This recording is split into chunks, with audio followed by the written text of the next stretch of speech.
Nigeria's film industry, Nollywood as it's called, stands as a pillar of African storytelling, culture and economic potential, capable of delivering over 200% returns with the right investment. However, its growth is hindered by piracy, which highlights a deeper issue, that is the lack of robust distribution infrastructure necessary to fully monetize its demand. Nollywood film industry, should I say, loses about 7.5 billion naira, approximately $18 million annually to piracy, according to industry estimates. This figure represents a modest estimate, as piracy affects around 80% of Nigerian films, significantly impacting the livelihoods of filmmakers and the overall economy. This morning, joining me to talk about this is Toyin Moore, a movie producer. Thank you so much, Toyin, for joining us on the show.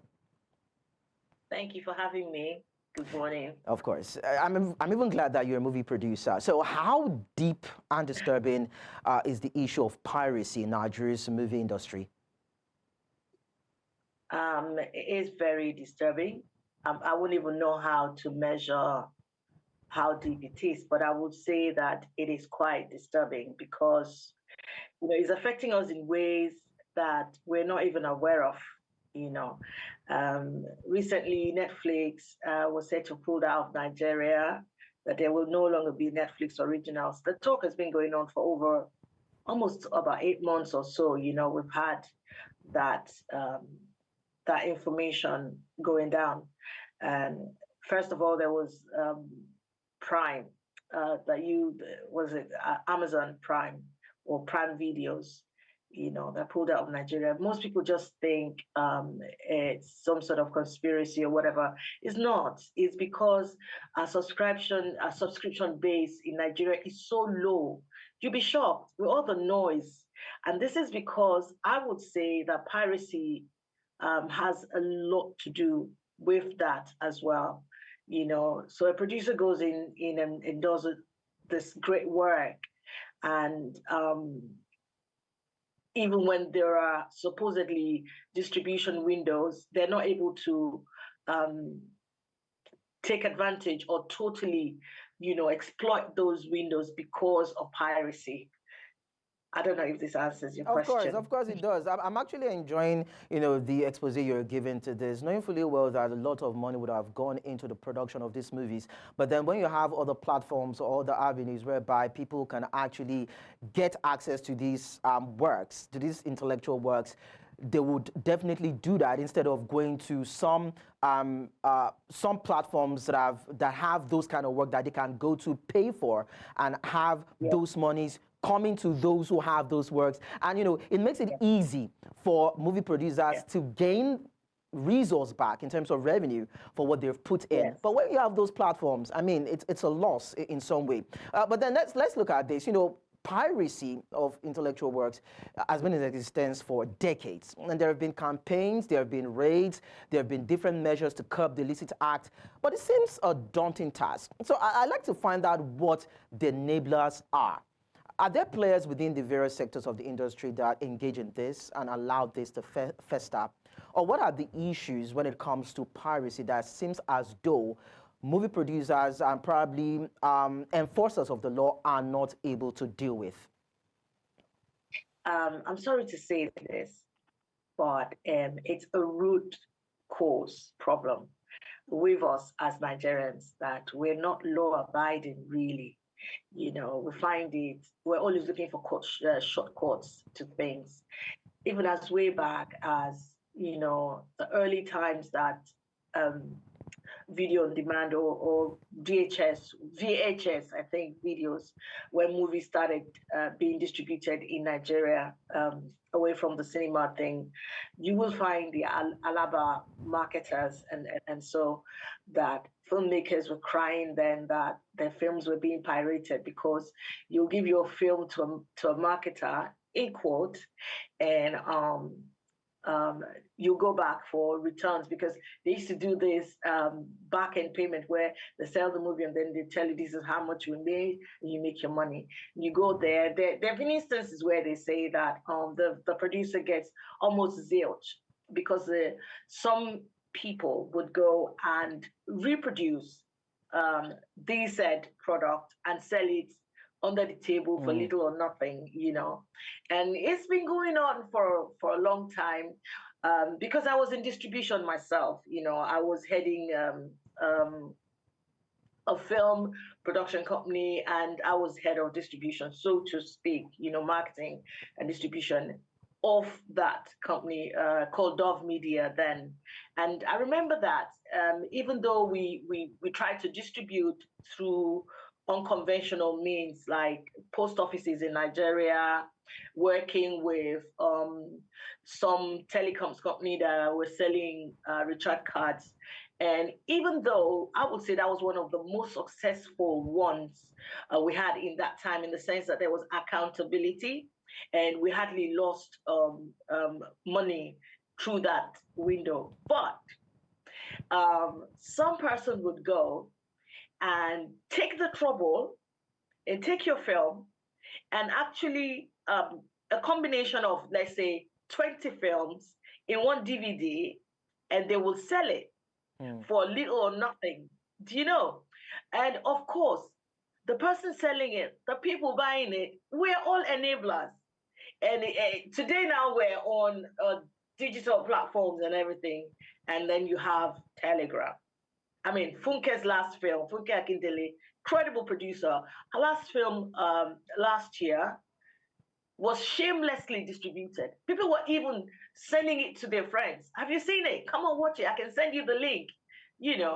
I refuse to watch it, And it's a battle or a fight that all of us have to be concerned enough to be part of. Let me give you an example.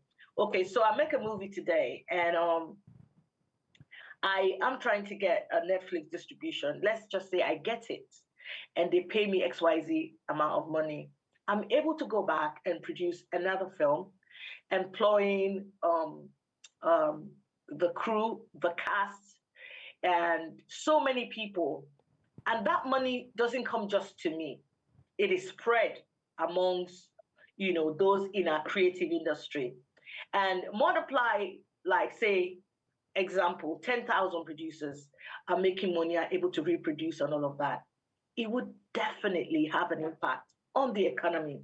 It would, as a go talker, it will touch everybody. Of course. So it's us doing us. So The talk. yeah, so on. I was going to say, so it's a systemic failure. It's like a societal sabotage, internal sabotage, probably sabotage on the part of the enforcers or maybe the judicial system, so to speak. But I like the fact that you've had experience in the local industry. Now you're in the UK. How do they deal with the issue around piracy in these advanced worlds? How that we can tap into, probably in some way, to deal with our domestic issues in the movie industry? To be honest, piracy is an international scourge. It's just that it's not as blatant in your face here, and it's actually a punishable offense. That means that the repercussions if you're caught, and there's no respect of persons. It's very difficult to even infringe on someone else's copyright rights here. It's a serious offense. Another thing is that, like in Nigeria, I realized that, I don't know how, why, they're able to download people's films on YouTube, although recently YouTube has started kind of tightening that, but you can't do it here in the UK. You understand? It's such that even the system itself is anti-piracy. It's doing its best to make sure that pirates, that they do not succeed. And if you're caught, that is a punishable offense. I don't think it is that firm or strict in Nigeria. There has to be some sort of system and laws put in place where there are consequences for the person pirating and the people purchasing or enabling the pirates. We have to see this as something that affects us all. We have to see it as as something that is really detrimental to us, And I think one of the ways is also information dissemination. People have to be made aware of just what the spiral effect is, how it's affecting us and the amount of losses we're incurring as a people, you know. Um, it's sad, I but understand. it's something that is really bad and Okay. is ongoing. Okay. Well, we have been following the trend, Tony, in the industry, not only in Nigeria, in other places where movie producers would premiere their films, probably have it listed in cinemas. Has that been an effective way to escape the risk of incurring piracy-induced losses? Cinema is another tricky one. Do you know? Like one of my films recently was in cinemas this year, IFLA, and I didn't even have the courage to let it stay there for long. And there's some cinemas that after 5 weeks, they send it back. So the advantage that cinemas have for big budget movies is that um, you're able to at some way um, um, recoup your investment in that it is widely seen by so many people. But there's some who say that, I don't know, I don't have proof of this, but it is being said that there's some cinemas where they're themselves, they are the ones who pirate the film. And they said some people go into cinemas with cameras and they record the film while it's playing on the big screen and they go back. Nigerians they're very clever. It's just that we're not using this our cleverness for, what I would say, good works. It's like we will find a way to steal, Nisha. We will find a way. Like you will have thought that since it's digital world, things will be safer. No, our people are intelligent, they're crafty, they're clever. They would take the pain to educate themselves enough to know how to steal. It's I don't know. It's not something that is easy to be curbed. We have to work hand in hand with cinema owners. There has to be better security. There has to be some sort of checks, consistent checks. And then you and I, if I'm sitting in the cinema and there's someone beside me recording, I should raise an alarm. Everybody has to be involved with like creating this awareness and saying something about it without being necessarily, urged to do so. It should be Yeah, something Tony, that, Tony, you yeah, said this earlier on. Earlier on, you said the issue around piracy is a global phenomenon. I'd like to find out: is it more prevalent in Nigeria, in this part of the world, or when you compare it definitely. with in Asia, Europe, South America, North America? Is it not something that cuts across that we all need to deal with? I just need to have an understanding of that. It is a universal problem. It's Okay. just that in Nigeria is out of control. Okay. Then one other thing I'd like to equally find out. Now, for some people, they would say that when you look at all those platforms that you initially mentioned, without necessarily having to mention their names anyway, having to subscribe might be cost deficient for their pockets. And some people will say that why can't the movie producers do more in terms of promotion and distribution of their intellectual works to other continents, to other worlds, so that they can recoup on investments and see that these films or movies are on platforms that people can affordably access and pay for. Because some people will say that if I cannot afford to pay or subscribe on these particular platforms and I have some other avenues or channels whereby I can freely download, then why would I do that? So I'd like you to speak to that so I have an understanding also. Okay, first of all, distribution in itself is not cheap. I'll give you an example. Um, there are cinema, for example. If you want to distribute in cinemas here, you know, um, as a producer, you incur the costs of the number of cinemas that your film is going to be screened at, for the back end administrative work going on. You're going to pay for every cinema that the film is on. There's a certain charge for certain services, that you're going to have there. How many producers can afford to do that? Now, talking about streaming platforms, there are aggregators that are not easily accessible to everybody. Not everybody can access them aggregators. And then if you do, because of the sheer number of films that we churn out, yeah, because there's a limit also to the budget that is given for acquisition to whichever streaming platform you have. Many times, many people don't, they're not able to take advantage of that window because they just couldn't get in. Now, you're saying that to make films available in different continents, then the product that you're making, the film you're producing, must have a universal appeal. If it is just stories for us, tailored in a way that only us will appreciate it, in quotes, then it doesn't matter what part of the world you show it in, the story would only go so far.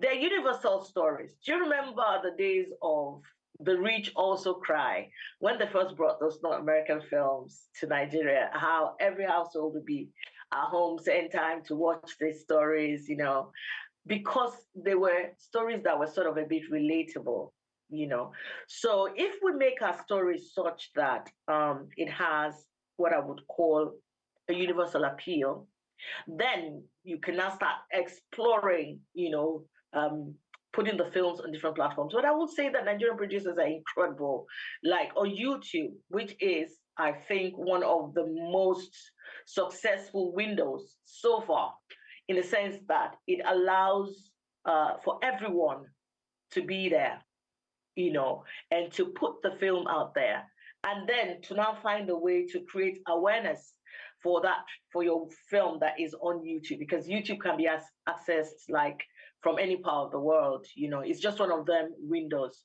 For streaming platforms that you pay for to subscribe for a viewer to watch, you also have to look at where those streaming platforms, where their footprints are. There's Showmax. There is those cable stations and satellite stations like go into details looking at those platforms, but I need you to answer this in about a minute. Now, you talked about funding. We have heard of movie producers approaching banks and other financial institutions for loans to produce movie, and we are talking about piracy. Is that an avenue whereby movie producers can exploit or explore, while also having to balance between production, cost of production, and revenue? Yes, they have been exploring it, but you need to understand that banks, they are a business organization who want to get back returns on their investment.